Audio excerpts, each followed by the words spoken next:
The WWH show. This is a show where we talk about great ideas. Ideas like why many great ideas do not come to fruition. In our studio, I have a privilege to talk about this topic with Sylvia Henderson. She is the owner of Springboard Training, and she is entrepreneur, speaker, and author. She wrote this powerful book, Hey, That's My Idea.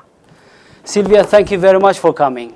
I am so excited about sharing things with your audience. Oh, yeah. You know, we have leaders, entrepreneurs, and also community leaders who need this topic. Great. Because here is a quotation from Victor Hugo. He said that no army can stop an idea whose time has come. That's right. So in our audience, there are many leaders who would like to change their community, their country, and so on. They need to know about how to come up with great ideas and, most importantly, how to implement them and bring change. So this is a very important topic. But the first question I would like to ask is why many great ideas do not come to fruition? Oh, man.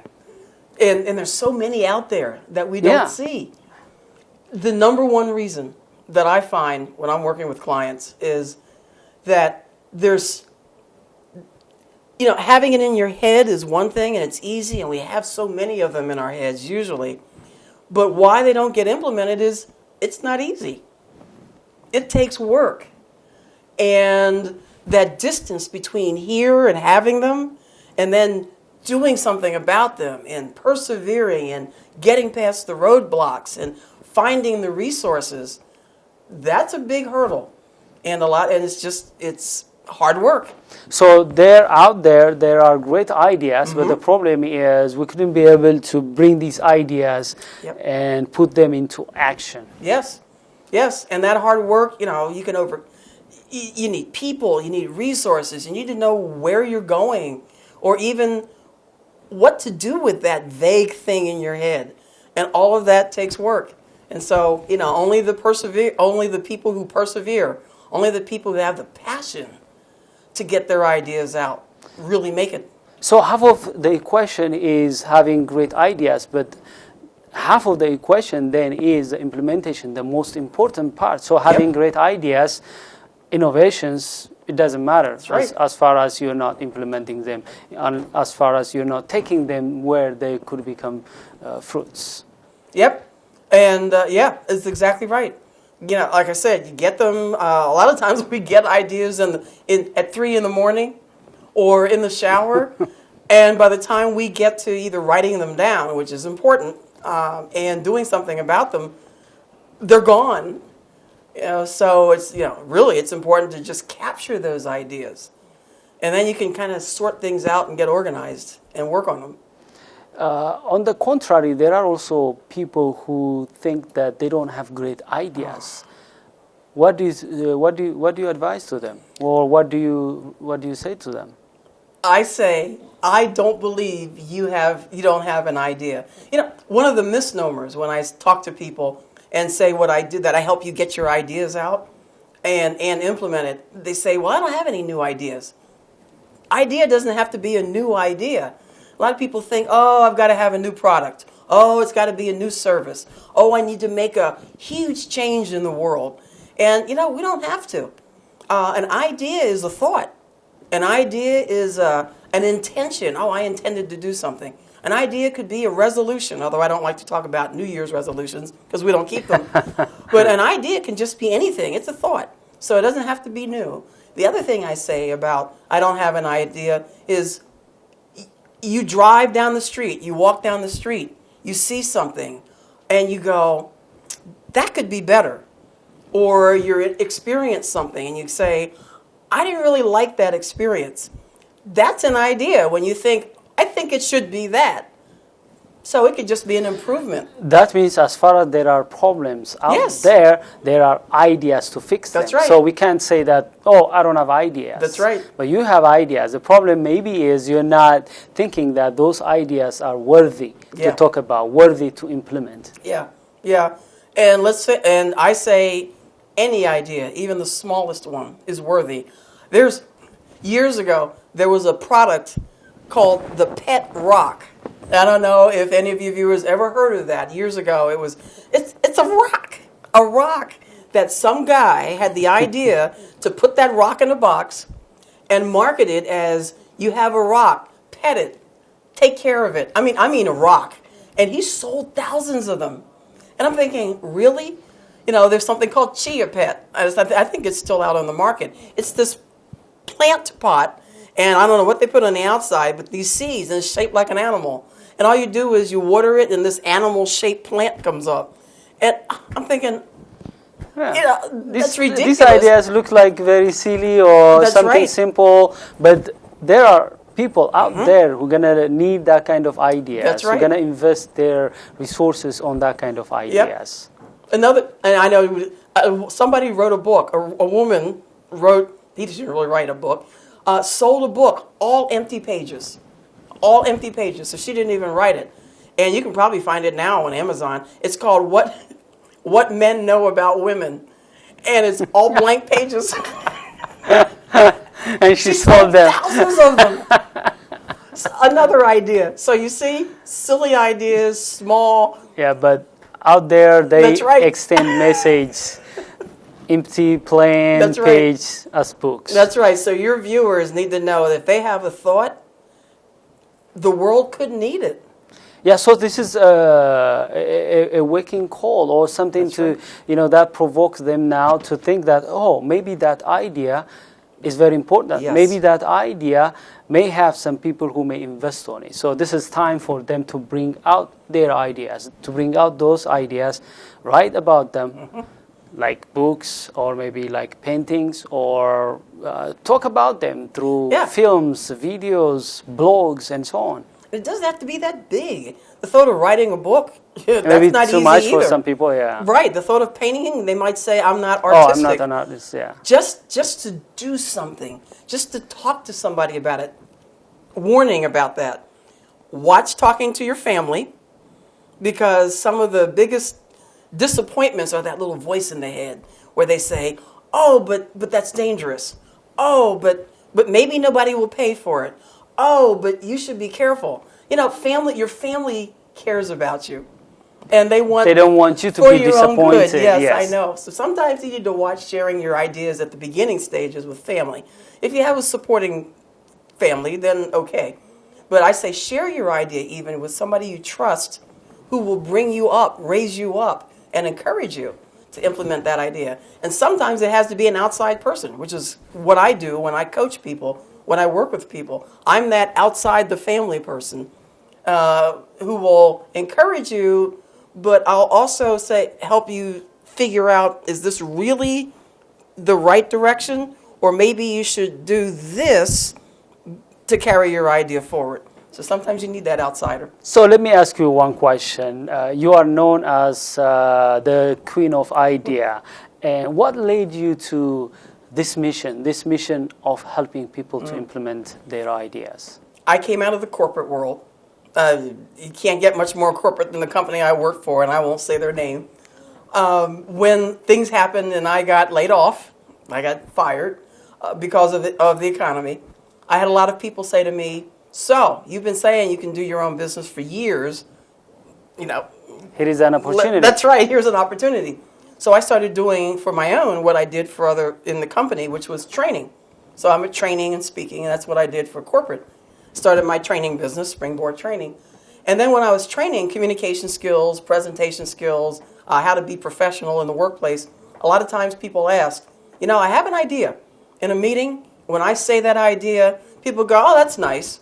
But then when somebody else says that same idea, maybe they say it a different way, people go, oh, let's do that. And so they would ask me, I hear this over and over and over again, how do I get my idea out so that people pay attention? So I started focusing just on how do you speak? How do you get your idea out, which is why I wrote the book. Because the subtitle of the book is How to Speak Up and Get Recognized for What You Know and What You Think. And so that's how it started. And that's how then entrepreneurs started asking questions about getting my ideas out. And here I am, coaching, speaking, writing.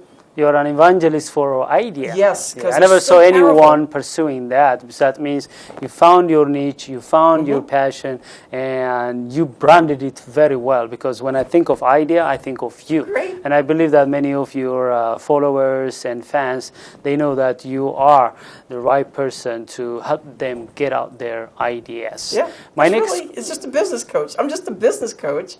But I'm focusing on. But you're passionate about it. You wrote about it. That's very important because you focused your attention on one thing, which is idea, and it's very important. Everything begins with idea, as if like every forest begins with a seed. That's right. So ideas are very. I mean, the world has been changed because of ideas. Yep. They all began, in our mind as ideas. Some of us forgotten about them, forsaken about them, aborted them, but there were people who pursued their ideas. That's why we are enjoying so many innovations, so many great systems, so many great products and services because of ideas. So ideas every are... item you see, you look around, everything. They were ideas. That's right. Yeah, that's so right. It's a very important issue. The question then is, how can we differentiate between great ideas and mediocre ideas? Good question. So that we may pursue, give our attention, nurture those great ideas, maybe forsake and damn some of the ideas that are not so great. Yeah. Well, when I was working on the book and then working through, so how do I help other people do what I found reasonably easy to do, which was have an idea and then do something about it? How do I help other people do that? I started researching what do a lot of business leaders, what do a lot of people who create nonprofits and causes, what do they all do that's kind of a system? I'm a systems person, so I like to figure out, okay, what are the points that somebody does to actually implement an idea? And so I put together this process that I outline in the book and that I take people through when I work with them. I found out there's some things that initially that help you sort through, get clear about whether your idea is worth, and I don't like to put a value on it, but whether your idea is worth pursuing or whether you should maybe set it aside, maybe not forget it, and then later down the road, look back at it to see, okay, now this might be worthwhile. So anyway, to answer the question, the first thing I have people do is just get your idea out. Write it down, record it, type it out, take pictures, whatever it is. Just get the ideas out so that they're out of here, out of your head, and down on something. Then look at everything you've recorded. And I mean physically, look at everything you've recorded. I've had spread it up on the wall, lay it out on the floor, and you start, when you see things differently. Now I'm giving away some of my secrets, but that's all right. You see things differently, and then you can sort of, this makes sense over here. And this doesn't quite flow over here. And maybe have that trusted person help you with that. Eventually, and there's more to this, but that's part of what I do. Eventually, you filter down to, this looks like it has possibility for, making me money now. Or this has possibility for helping change my community or my family or the world. And the others, I've got them recorded. I don't need to worry about forgetting them. But now these look like the potential to work on. And then, whether you do it with somebody else or with me, then we work out the strategy for actually making that idea happen. So it's really getting it out and then sorting through to see what's the right thing to work on. Yeah, it's very important, to find out which ideas are right for us in that season. As you said, maybe some of the ideas may become very relevant maybe in the future, but right now we have to figure out. This is very important because in our community there are so many issues and problems. Lack of democracy, poverty, disease, and so on and so forth. And people want to have a country which is free, democratic, where there is justice and so on and so forth. There are many ideas out there to change those things, but most of the ideas may take energy, resource, and so on. They may not bring any change. So we have to sit down and figure out which ideas are very important to fix the problem we have right now, Yes. and invest on those ideas. We have to prioritize, because we can't just have so many ideas to fix these old problems. Yep. And get distracted, and then lack the energy, the resources to really implement the most important Yep. ones that could have brought the change we look for. And just like you said, I focused down on working with ideas. Everybody else needs to focus on what's the one thing now that will either make me the money now, influence more people now, change my community now. What's the greatest need now? I mean, you may have ideas for clean water, growing your own food, different clothing. And so it's that need. What's the immediate need? Well, if I solve the clean water problem now, that will help with the health problem, which will then help with something else. And so you do laser focus on what's going to be the biggest cause now and influence the most people now, or help the most people now. Kind of like, who's your audience and how are you going to help them? Yeah, Any business. Yeah. The challenge is, there are many people passionate and zealous about changing their community, their country, and so on. They come up with so many ideas, but the problem is that they find themselves divided because of minor ideas, minor policy differences. Rather than finding some ideas, gather around these ideas, come together united, and face the big issue, the big enemy. They divide because of minor differences in their principles and collaboration. ideas. People need to think collaboration, because there's a mindset. If you've got two competing, I'll put that in quotes, ideas, maybe the two of you can come together and collaborate to see how those two competing ideas might work together to solve a problem. Exactly. So we need to be open, our mindsets, our hearts need to be open to even collaboration, and not worry about, you're going to steal my idea. That's not really the right way of pushing ourselves. I heard you mentioned about we have to be careful in communicating our ideas with the loved ones. What about also taking some precautions about our ideas and how to implement these ideas? Are there some precautions? Do you have some tips how we should handle carefully our ideas, with whom to talk, what kind of measures we should take to protect our ideas before they become fruition? Yes. The number one, if you really, really are worried about somebody stealing your idea, well, first of all, social media is our friend, but social media is also our enemy. We are so used to putting everything out there on social media, whatever you might use and whatever's in the future that we don't even know about yet.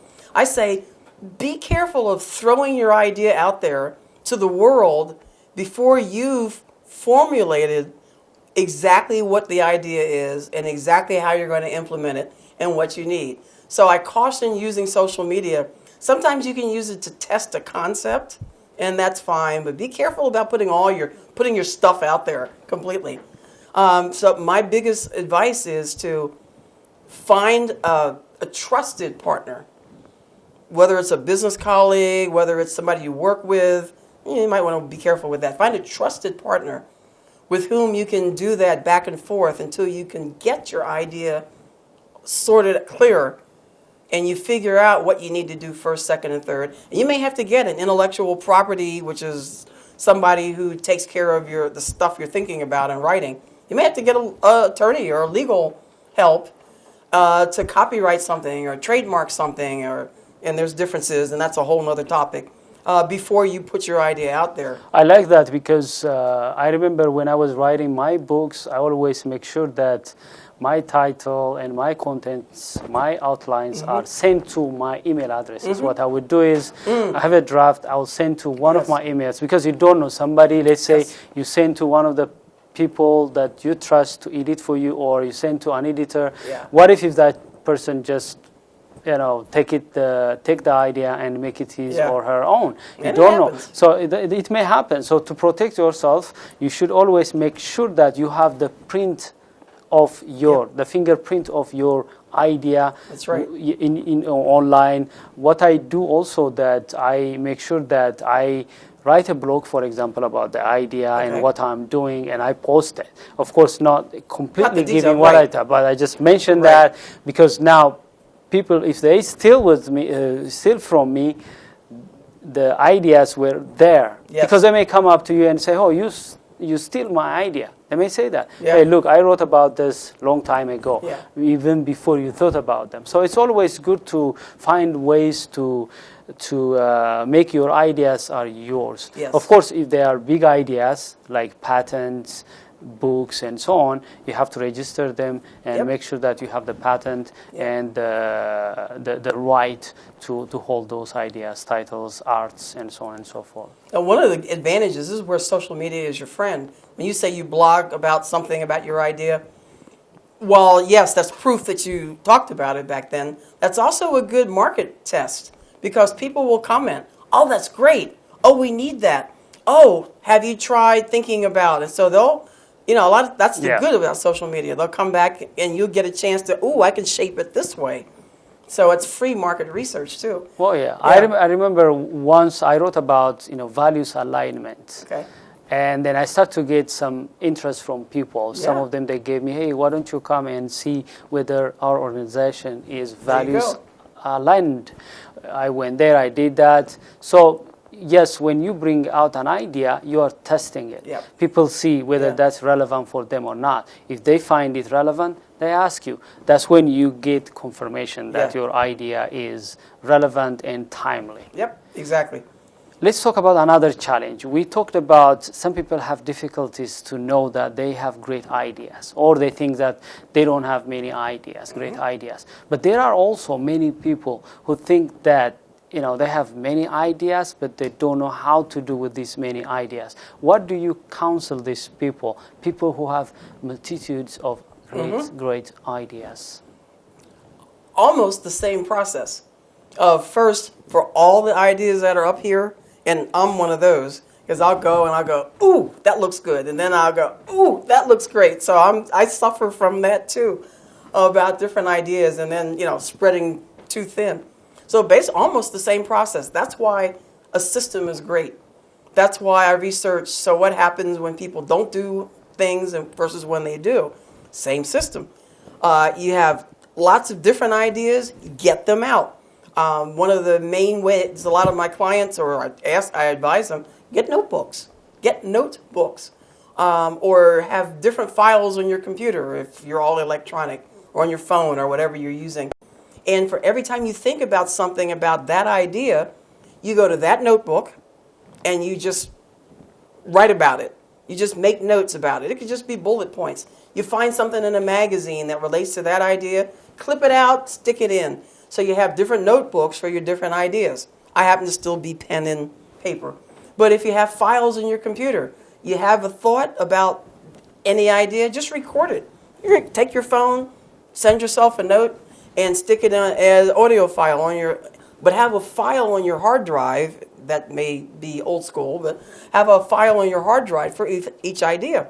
For every book, for every thought, make a file, and then just keep throwing stuff into that file, and then do the same process. Look at all your ideas and go, okay, which of these should I pursue more now? Because either that's where my passion is, or that's where the need is, or the news said this is now up and coming, or somebody's asked for that. Whatever is your criteria for prioritizing. But then look at which one of these ideas, which one of these notebooks has what I need to work on now to make the biggest impact, to make the most money, to build the biggest whatever that may be, and then work on that idea. You've got the other ones. And they haven't been lost. So it's the same process. That's why I like a process. Yeah, I like this idea because I draft a book.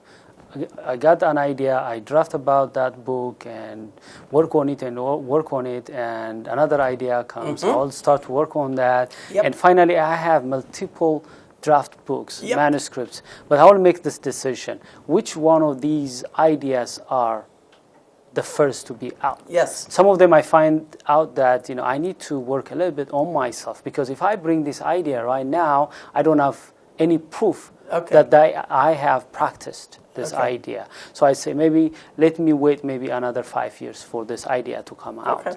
Some of the ideas I find them, I don't have enough data or they become very difficult to back them up and strengthen them. In that case, I just say, okay, I need more time to research, study, investigate, maybe talk to people. Then I focus on the idea that is very important, relevant, and timely. Exactly. And then I work on that one. So, yes, I'm like yours. Exactly. I have so many ideas, and the challenge I have is which one is a priority.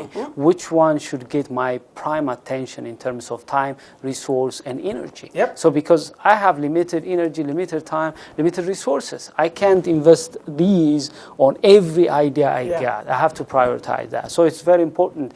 That's why I meet so many successful people in terms of generating ideas, but they don't have results. And the question I think I want to ask them is, mostly is, why don't you pick one of the ideas? Yes, they tell you I have this ideas, but it doesn't give sense because these people are not moving forward, even if they have great ideas. Better to be moving and in action to make one thing happen and not be perfect. And you learn and you might change. Better to do that than to not do anything. Because the other thing about movement that I find interesting, once you're moving on something, that kind of gets you in motion. It's like a rolling rock. You're in momentum to take action. And you might find that one of the other ideas kind of can merge into the one that you've got. You might find that another book idea that you had, you got, I could just do 2 chapters in what I'm working on now, and that covers that. So it's interesting. But once you're in motion, then you can decide even better what to work on and what not. And that's what, when people work with me, when I work with other people, I help them get that out of their heads, because you might not know. You might not be able to say this is more important. Somebody outside can say, a third eye view, like somebody outside of you, because you may have some attachment to let go of some ideas. So do I. Yeah, because you have attachment, you invested on that. But if you have somebody, a third party, that person could be able to help you that, hey, this one looks like timely, this one, it is not. So you need that kind of person that you trust, of course. And it reminded me of one of my approaches. It confirmed me. What happens is that whenever I come up with an idea and start to write about it, it becomes huge. And then I struggle because, it becomes hundreds of pages. I cannot publish that.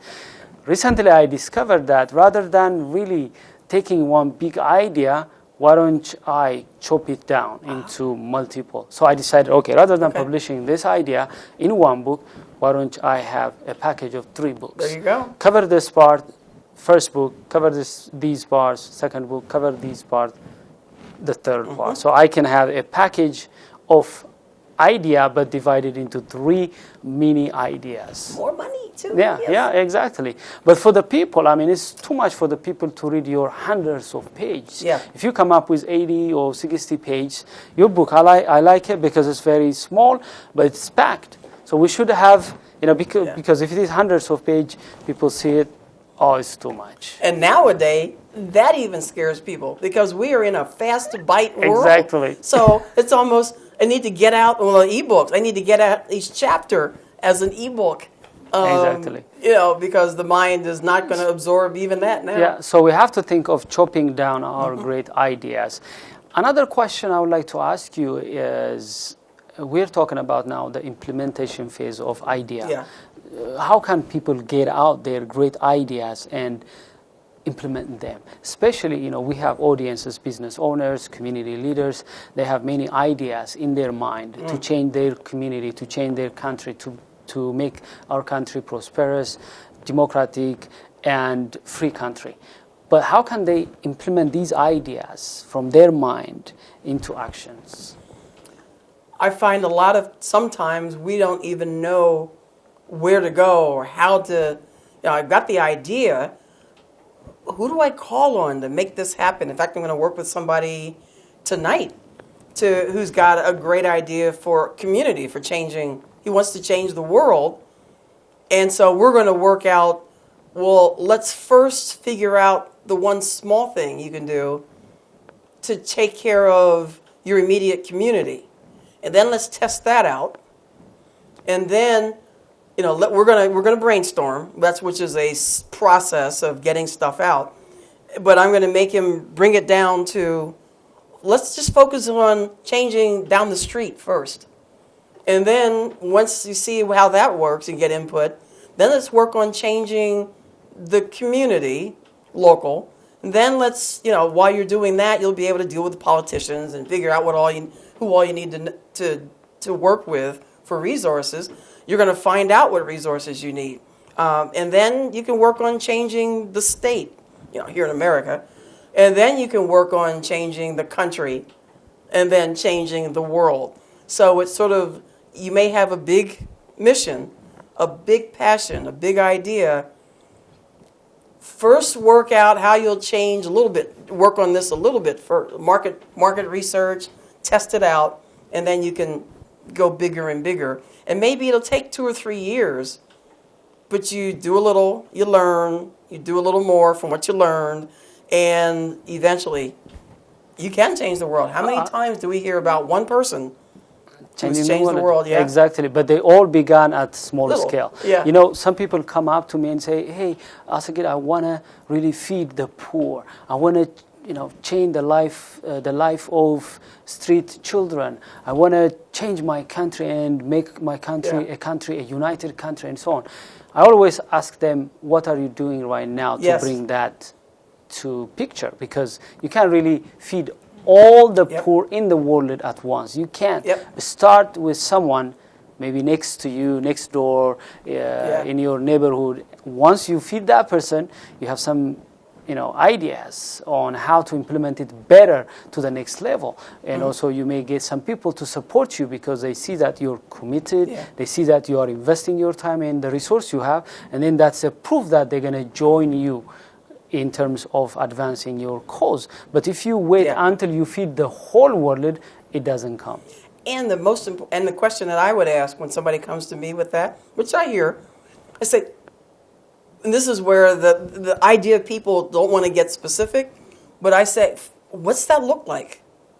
What do you mean I want to feed the world? Probing them so that they may clarify their idea. Yeah, because you've got to, I want to feed the world for one person might be, I want to teach a village how to grow, I don't know, something. Yeah.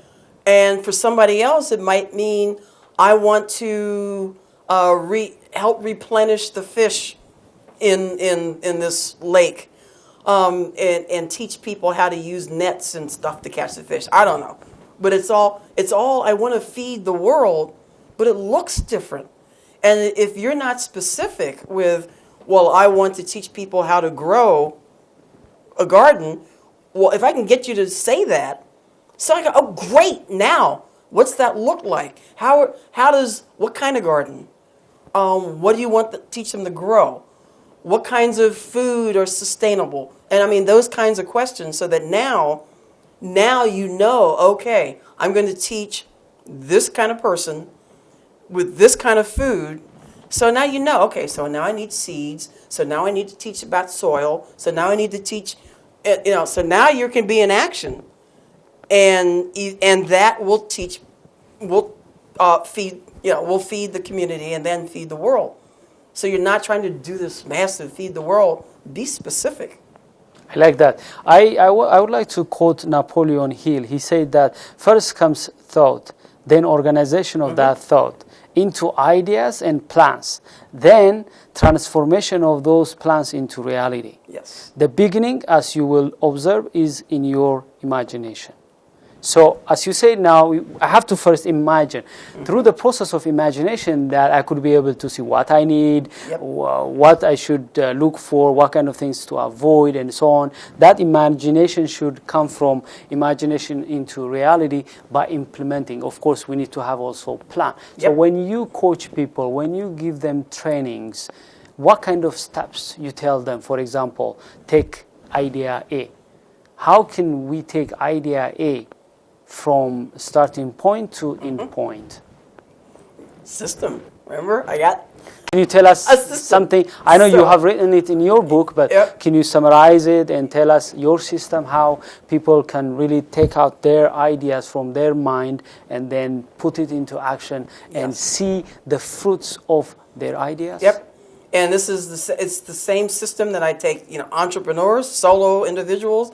I work with teams of people because sometimes business owners or politicians or communities bring people together, and I'll teach the system of first get all the ideas out.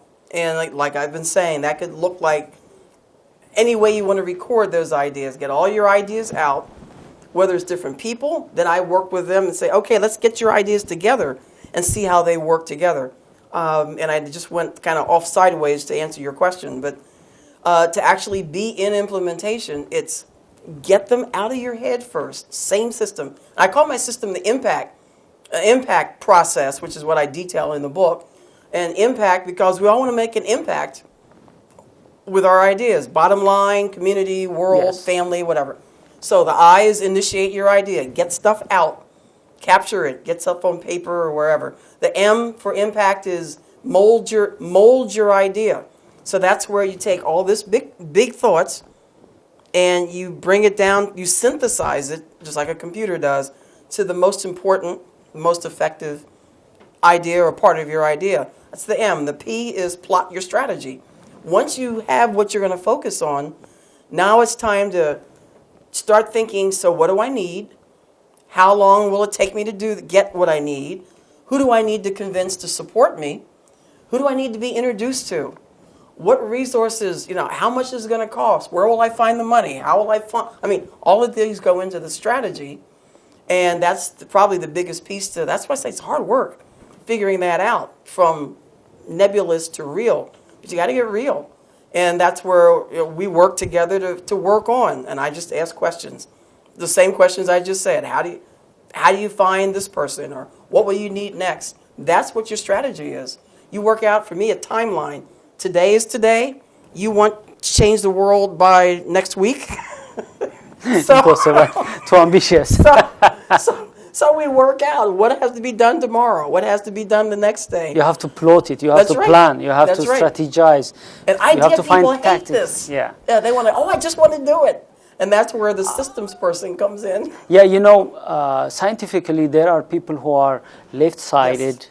And there are people who are right-sided. yeah. I believe I am right-sided, a person who try to imagine ideas and so on. I have, this difficulty of the left side of my brain, which means putting things in perspective, detail them, plan them. That's the hard part. That's right. So people should first know which side is more advanced. Yeah. If you are a visionary person, always see pictures, visions, imaginations, it may be difficult for that kind of person to go down, write it down, make that imagination realistic, go out there and do it. So some people have this well-advanced right side brain, so they are good in having ideas, but they don't have the left side of their brain, which is not advanced at the right side. So they have to balance this, or the good thing that you mentioned is find somebody else. That's right. who should make you accountable in terms of putting your ideas on paper, implementing, strategizing, plotting. So I don't want to cut you off because you were mentioning about impact and you talked about I, M, P. What about A and T? The A, C, and T are really, once you've got that, this is like building a house. You spend probably 2/3 of your time with the architect, with the plans, with figuring it all out on paper. Engineers, yeah. That's right, with engineers and all of the community, the approvals and all of that. Same thing with working on your ideas. You spend about 2/3 of your time in the I, the M, and the P stage. The ACT is really is action. It's getting the people. I believe we need people to get our ideas implemented. So ACT is based on people. You've identified in your strategy who all you need to help you get this thing done and when you need them. So I think I need the finance first because I need money to get my idea out. So the A, how do I get the money person's attention? The C, how do I communicate to that person effectively? The T, how do I tell them what I want, what I need, how I need their support? The last two, they seem simple, but the most challenging because communicating your ideas to other people, because if your idea is great, like changing your community, it requires people to join you. I find some great individuals with great ideas, but they don't know how to communicate with other people, bring team of people together and work it. If your idea is great, then it requires more than one person. More than your resources, more than your network. That's why I say that you can't really change your community by depending only in your backyard. You can't only depend with yourself, with your resources. You can't really bring any significant change without communicating and telling people that your idea is great. Not only that you tell them that it benefits you and your target, but also the people who join you, who may join you and help you advance your idea. So the last two parts, I think they are very challenging, communicating and telling people to convince people to support your ideas. And in my book, I talk a lot about communication skills, about how you get different kinds of people's attention, and then how do you persuade, because really that's what it is, persuasion. How do you persuade people? What language do you use? What proof do you show? Different people think different ways, so I might have to give you numbers and facts in order to persuade you about something, about my idea. Another person, I may have to say, imagine, and give them a vision, because they don't want to know about numbers and facts. And then somebody else, I may have to have them tell a story so that they feel so that they feel your idea, and they want to act and help you. And so I talk a lot about communication skills, persuasion. How do you put together your thoughts so that you communicate them for the different kinds of people? And then, of course, we work on that when I'm working with folks one-on-one. But the book really covers a lot of that. So we have many people watching this talk, and they may have great ideas. And they have to use this impact to make sure that their great ideas come to fruition. Otherwise, all of us, we have great ideas. Why we are not really implementing our ideas is because we don't have a system, as you said. Because the difference between great and successful people and people who couldn't be able to reach their destiny and achieve what they visualized is because they don't have a system. It's a difference of system. That's right. You may have great idea, somebody has great idea, but the problem is you are different than that person because you have a system. You are succeeding because you have a system. Otherwise, that the same person has the same talent you have, maybe in a different way, and so on. So the most important point that I want to emphasize is people should have a system. And you suggested the impact, which is very straightforward, simple to memorize, and also very strategic to implement and get results from our ideas. So I want to teach people, I want to teach individuals, I want to teach communities, I want to teach companies. I want to teach you how to hunt, or I guess a lot of people say how to fish. And then you're on your way to being sustainable yourself. I don't want to do it for you. I've got resources that I can recommend that I've tested, tried and true for a lot of things. I mean, web designers and graphic artists and lawyers and all of that. I have a 1-year membership program that once you come into my vault of resources, you can find my recommendations, my referrals. So you don't have to worry about, I've got to hunt this person down. And yeah, I know we've got a worldwide audience. And so you might say, well, the lawyer there in Maryland isn't going to help me over here in my village. That's true. So we work on figuring out who there can help you. But just having somebody who can help you get having clear. Your back. Get clear, keep you focused, keep you accountable, and get you moving could mean all the difference. I don't have all the answers, but I can keep you on target. I can keep your audience in line, whether it's a company, whether it's a community, or whether it's an individual. Sometimes that's all you need, but it's huge. Yeah, it's huge. It's huge. So my last question is how people can avert the abortion of their ideas. I mean, there are great ideas. These ideas may not be implemented unless we are careful about our ideas. Especially, there are some killers of ideas.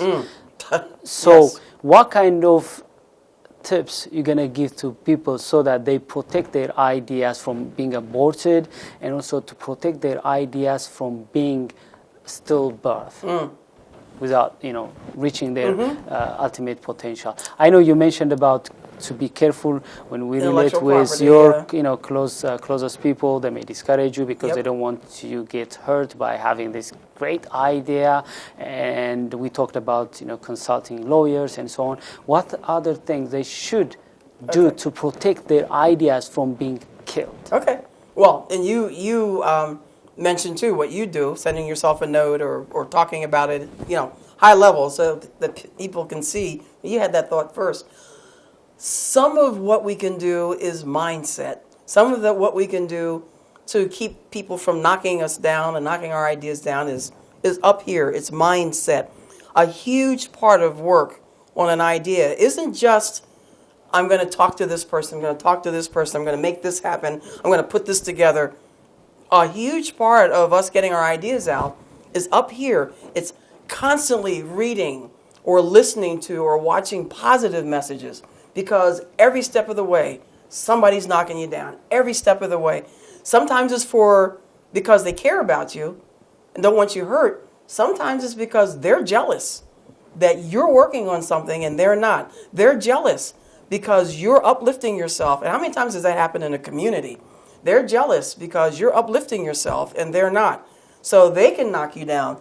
And the way I counter that constantly is to keep looking at positive stuff. Yeah, I watch TV. Yeah, I watch some of the nonsense that's on TV because I like it. But I also counter that with good books, good people.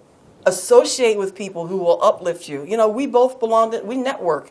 Yeah. We network with the people who are positive. Like-minded people, That's people right. who are positive, That's right. entrepreneurs. Reach out to people who are higher than you because you want to get to where they are. You don't want to deal with people who are going to bring you down because they're below you. Yeah, they don't invest on you or That's right. stretch you. And That's right. Sometimes you have to say to your friends and your family, I'll be back to you later because I need to really make this happen.